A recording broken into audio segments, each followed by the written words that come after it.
안녕하세요. 주변들의 조민근 변호사. 안녕하세요. 송재승 변호사입니다. 그 최근에 우리 그 성범죄에 관해서 무혐의 받은 거 있잖아요. 불송치 결정이죠, 그죠? 제가 그 처음부터 끝까지 엄청 이제 신경 써서 진행한 사건 중에 하나인데 왜 그러냐면 신경 안 쓰시는 것도 있구나 그러니까. 신경 안 쓰는 사건들은 없죠. 신경을 다 쓰는데 더욱 더 신경 쓸 수밖에 없었고 왜냐하면 성범죄는 사실 초능을 다퉈요. 심지어 그 의뢰인이 그 모텔 현장에서 근무가 됐어요.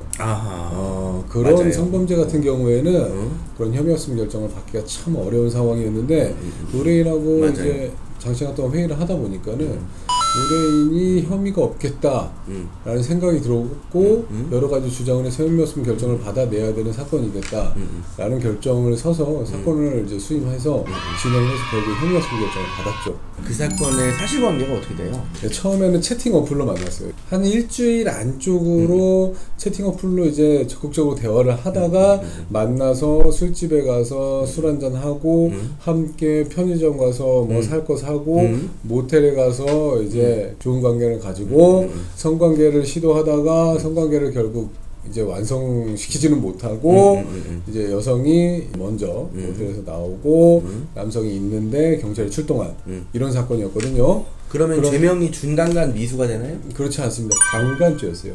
강간죄와 준강간죄는 참고적으로 말씀을 드리면 폭행 협박이 있었느냐 없었느냐의 문제고 준강간죄는 심신상실 상태에 이미 빠져있는 사람을 가늠하는 거기 때문에 근데 이 사건은 정확히 고소된 건 강간죄였어요.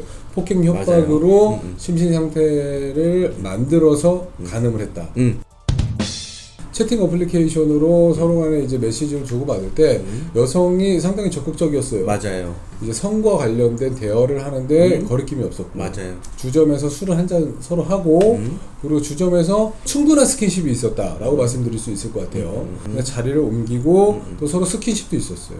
키스를 한다던가 호응을 한다던가 이런 것도 있는 상태였고 맞아요. 그런 포인트도 사실 혐의 없음 결정을 받을 만한 그렇죠. 포인트였고 중요한 부분이죠. 그리고 모텔을 가기 전에 편의점에 들렸어요. 여성이 편의점에서 술과 안주를 샀겠죠. 구매합니다. 이제 모텔에 가서 성관계 시도하는데 그 모텔 안에서의 상황을 우리 의뢰인께서 너무나도 세세하게 잘 기억하고 있었어요. 디테일에 이제 악마가 있다. 그렇죠. 라는 우리 그 성범죄 지론이잖아요. 그렇죠? 맞습니다. 아주 디테일하게 설명을 했기 때문에 그만큼 이제 수사관을 설득시킬 수 있었던 거죠. 그렇죠. 그리고 또 하나 이상한 점이 있었어요. 후에 말씀드린 그 무고죄와도 연결이 되는데 여성이 계속 누군가로부터 전화를 받아요. 근데 전화를 받는 게 처음에는 뭐 친오빠다 라는 걸 한 통을 받고 부모님이다 라는 걸 한 통을 받고 맞아요. 그리고 또 오빠라고 전화 통화를 받고 뭐 이런 식으로 한번 선호 통화를 받아요. 그리고 마지막에는 뭐 나간다고 하면서 이렇게 전화를 좀 불쾌하게 끊고 이제 옷을 차자 입고 나간 거예요. 그래서 실제로 경찰이 로비에 출동했을 거 아니에요? 그럼 남성한테 전화가 와서 내려와라. 그래서 우리 의뢰인이 내려가 보니까 맞아요. 어떤 남성과 또 같이 있는 거야. 맞아. 그걸 알아보니까 그 사람이 신고한 거지. 오빠도 아니고 부모님도 아니고 그냥 지인이었던 거예요. 결국에 여성이 이제 의뢰인한테 거짓말을 한 꼴이 되겠죠. 맞아요. 그런 것도 한 포인트가 되었습니다.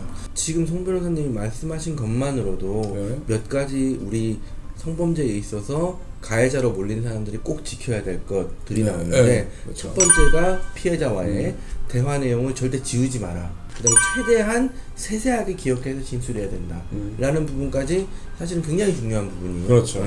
그리고 이게 혐의 없음 결정이 나온 후에 의뢰인께서는 그 해당 여성을 무고죄로 고소하고 싶다는 의사도 밝혀주셨어요. 맞아요.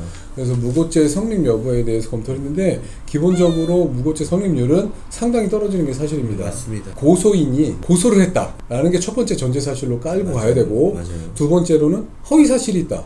이 두 개만 충족시키면 돼요. 맞아요. 근데 이 두 개를 충족시키기가 굉장히 어렵습니다. 그럼요. 지금 제가 진행했던 좀 전에 말씀드렸던 그 사건 같은 경우에도 폭행 협박이 없었는데 폭행 협박이 있었다고 고소를 해놨고 뭔가 이제 가족도 아닌데 가족과 통화한다고 하고서 지인과 통화하고 뭐 누군가가 연루된 다른 남자가 있었다는 뭐 아주 의혹이 짙은 이런 사실관계가 있었다는 거에 미쳐봤을 때 많이 의심가는 사건 중에 하나예요. 그럼요. 많이 의심가죠. 성범죄 중에서도 굉장히 의심가는 사건 중에 하나가 맞는데 담당 경찰관은 무고에 그 의심 가지 않는다라고 굉장히 분명하게 말씀해 주셨어요.